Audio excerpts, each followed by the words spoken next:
now like to ask Ian Rushby to come to the podium and give his presentation.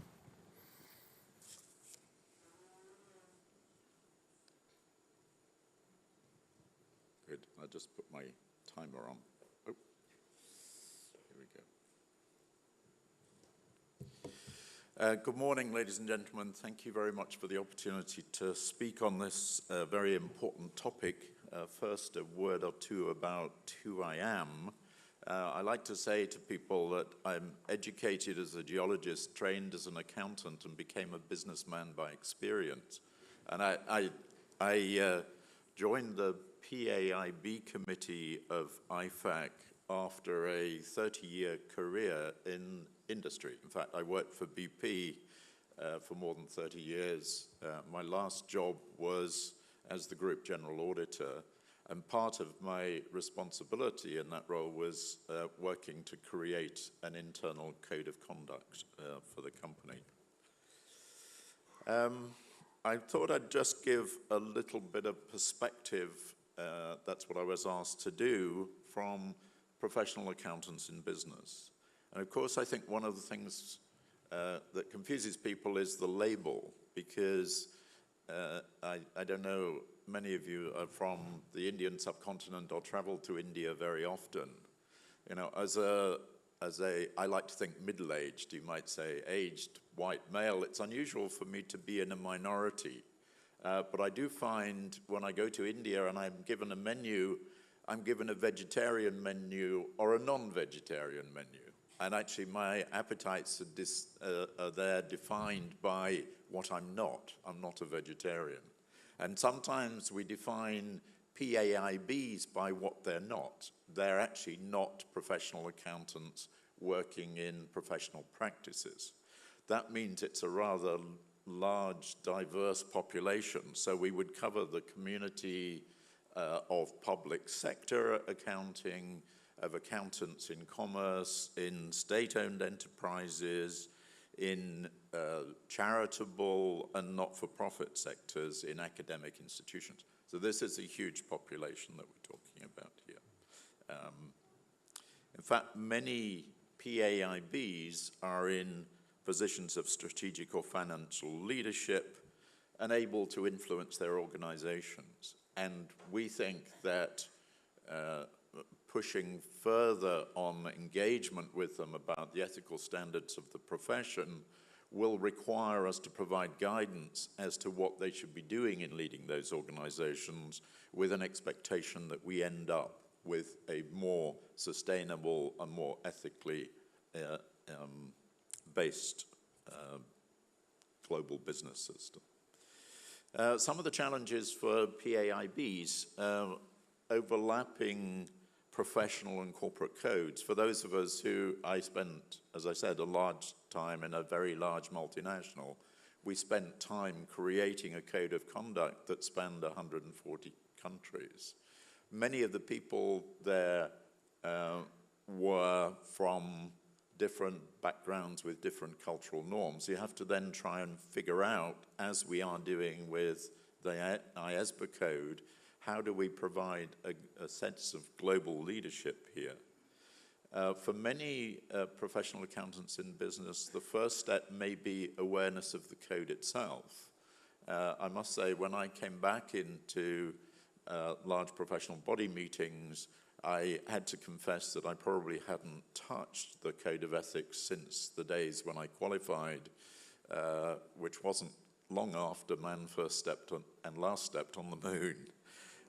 So awareness of the code and familiarity with its provisions are serious challenges, and also trying to figure out how to deal with some of these challenges in conjunction with other colleagues who may not be bound by them.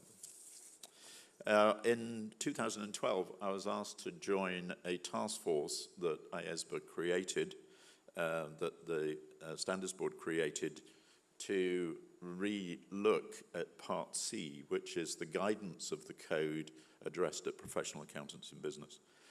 We did a survey. We asked the big member bodies that have large numbers of PAIBs. I would have to say more than half of the members of IFAC member bodies are actually PAIBs, so this is large.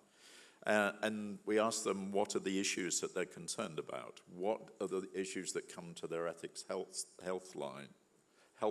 excuse me, I'm getting tangled up.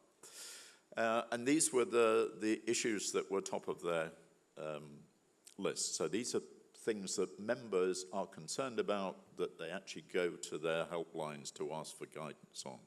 Pressure from superiors and others to act unethically. Pressures we will speak about in a few minutes. The issues of faithful representation of information, of course this is a challenge always for us, and how individuals can disassociate themselves from misleading information. We also had quite a number of queries through these helplines on how to deal with the facilitation of facilitation payments and bribes. There were a number of public sector issues, and there were a number of conflict issues where we hear the language of the developing business partner against the controller role, and are these two actually conflicting roles, or are they actually common roles? What we did then was put together a task force to address, and what we've particularly done is to relook at Section 320, which is the changes to Part C relating to the presentation of information, and we've created a new Section 370 which addresses guidance to members on how they should deal with pressure that's being brought to bear on them. I won't go through the detail of these slides because they clearly are or will be available to you in the pack.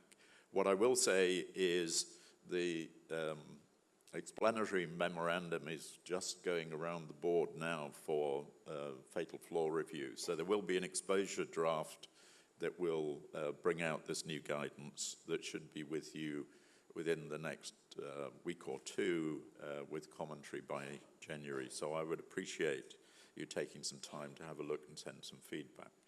And of course, this does fit together with the NOCLAR project that we were just talking about and the structure project that you've also heard about today. So we need to blend all of these things together.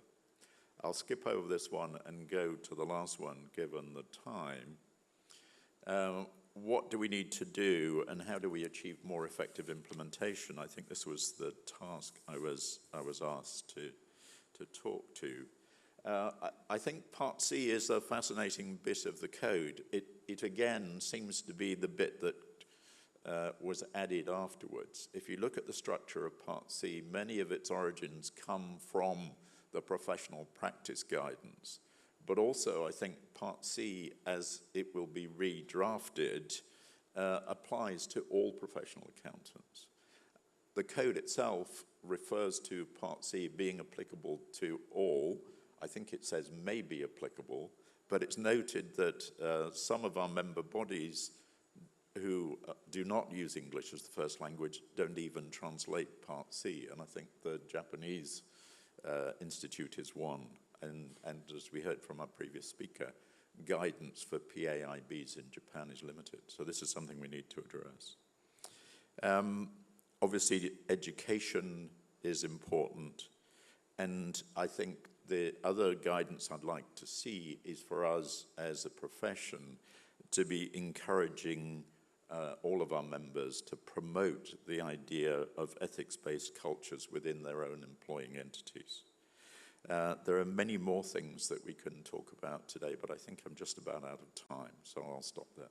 Thank you.